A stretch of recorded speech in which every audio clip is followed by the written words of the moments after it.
Well, hello, my students. How's it life out there in Magic Land? Well, sorry I'm doing this later than I thought, but the math department asked me to do something, and it took me, well, I've been working on it for 3 hours. I'm tired of working, but I still care for you, so I'm still going to do this for you. Let's review the laws of exponents. So, the first law is what do you do when you're multiplying two things same base? So when you're multiplying two things same base, you add the exponents. So if I have x to the 6th times x to the 10th, you'd say, Mr. Murphy, that's x to the 16th, because powers are a shortcut of multiplying. So I have 6 of them multiplied together.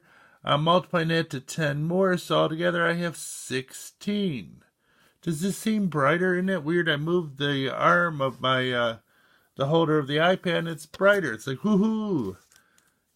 So now I can multiply monomials. Hey, woohoo! So let's see. We got this times this. So you say, oh, I can do this. Multiply the numbers. Negative 2 times 6 is negative 2 times 3 is negative 6. I'm not going to make it through this video, I don't think, but I'll try. What's that? Yes. Oh, I'm sorry. Wait a minute. We got to stop. This is brought to you by Swiss Miss Marshmallow Hot Chocolate. Ooh, it warms your stomach. Okay, back to the problem. We got x to the 6 times x to the 7, so it'll be x to the 13th, y to the 12th. Hey! Now we're just going to go through the laws real quick here. Not going to spend a lot of time on them. But what do you do when you have a base, and you raise that base to a power, then you raise the whole thing to another power? And the rule says, multiply the powers. Yes. So if I have x to the 7th to the 10th, you don't have to write 10x to the 7th. No, we know it's x to the 70th. Then the next rule, what if you have a product raised to a power or a fraction raised to a power? Well, the rule is raise both to that power. So it'd be x to the m, y to the m, and x to the m divided by y to the m. So if I have 2x to the 3rd power, you'd say, hey, cube it. Just cube it. So it'd be 8x cubed. Or if I have a fraction, let's say 3/4 raised to the 3rd power, which we've done on the board several times, 3 cubed is 27, 4 cubed is 64.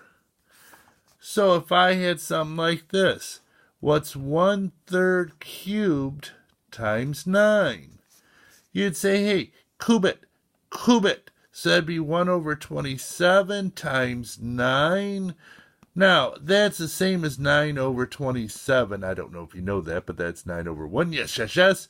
So the answer is 1/3. Now, a fancy way would have been to say this is 3 squared. So I have 3 of them on the bottom, 2 on the top. So I still have 1 left over on the bottom. Hey, that's fancy. Phew. Then, let's see. So now, what if I have a division, x to the m over x to the n? Well, there's actually 3 of them, so they'll do something fancy like this. So if m equals n, then the answer is 1 as long as x is not 0. If m's the bigger power, then it's x to the m minus n. And if the bigger power is on the bottom, it's 1 over x to the n minus m. So if I have x to the 60, y to the 80, z, all over x to the 50, y to the hard, z, you'd say, okay, well, you have 60 of these on top, 50 of these on the bottom, so you'd still have 10 left over on the top. Then you got 100 of these on the bottom, only 80 here, so these 80 cancel with 80 of these. So this would be y to the 20. And anything divided by itself is 1. Let's say that one more time. It's 1. Ha! Oh, I'm tired. So if I have x to the 6th to the 10th over x to the 4th times x to the 12th, you need to simplify both, so when you have a base, raise a power, raise another power, you multiply. That'd be x to the 60. And then when you multiply two things, say base, you add. Gotta keep them straight. If you keep them straight, it's easy peasy. So, the bigger power is on top, so it'd be x to the 44. Now, the next rule, what if you have anything to the, 0 power? Well, we got to exclude 0. Remember that. Can't have 0. So anything 0 power is the number 1. So if I have x to the 6 times x to the 0, you would say, hey, 1 times x to the 6 is x to the 6. So if I have x to the 0, y to the 8, all over x to the 10, y to the 9. Now, why did I put this in parentheses? I have no idea.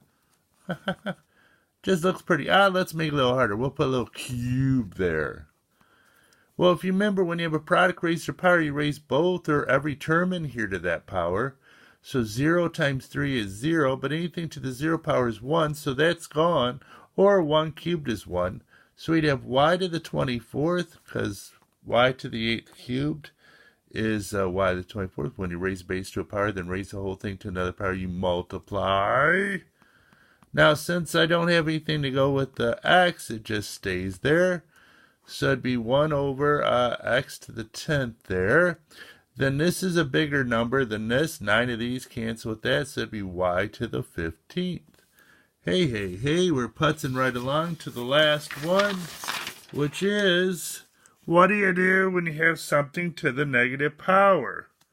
Now, I don't know why people have such a hard time with this, but I always think of it like location. It's a little memory symbol. Hey, remember, you got to move me. That's all it means. Move me. That is it. So, if it's a negative power and it's on top, you got to take the reciprocal or move it to the bottom. If it's in the bottom, take the reciprocal or move it to the top. And then once you've moved it, you've done the remainder. So the remainder is gone. So if I have x to the negative 6, y to the 10th, over x to the negative 4, y to the negative 6, there's a lot of ways to do this. You could say, hey, 10's a bigger power than negative 6, so I'm going to leave it in the top, and it'd be y to the 10 minus negative 6, or y to the 10 plus 6, or y to the 16th. Or you could say, I'm going to get rid of all those negatives. Let me say that one more time. Get rid of all those negatives. So I'm going to move them. So move this up, move this down. So x to the 6 down below, x to the 4 at the top, y to the 6, move it up. Now notice I didn't move y to the 10th. It doesn't have a negative. So now I can simplify. You're dividing two things. So 4 of these cancel with 4 of these. You'd have x squared. When you're multiplying two things, same base, you add. Now for some reason, in class, people really had trouble with this problem. So there's two things I got to do before this problem is completed. I got to flip it, because that's what a negative is. I have to square it. So, flip. Then at some point, I still need 2 squares, so it'd be 16 over 9. So I did this very, very quick, but it's just a quick review on the laws of exponents. Now, of course, I'm there after school Monday. We got our last test Tuesday. You're going to be second quarter freshmen or 8th graders. Oh, my goodness. So here we go. This would be raise power. Okay, so x to the 6, y to the negative 8. Two negatives when you're multiplying make a positive. So this would be x to the 6 over y to the 8. Just going to show you one more thing. We did this on the board, but most people get that one wrong because they'll say, oh, two negatives, but this negative means I owe. This negative means I got to move this thing. So this becomes a negative 1/3. Do you notice the difference? You have to move the 3. Well, hello. Do you have to move? Well, wait a minute. Hello. You got to move the 3, but it's still owing. But you owe less because of negative power. So all I want to say is you guys have been really good this quarter so far. So thank you, thank you, thank you. And have a good day. Gonna make another video now for you. Bye.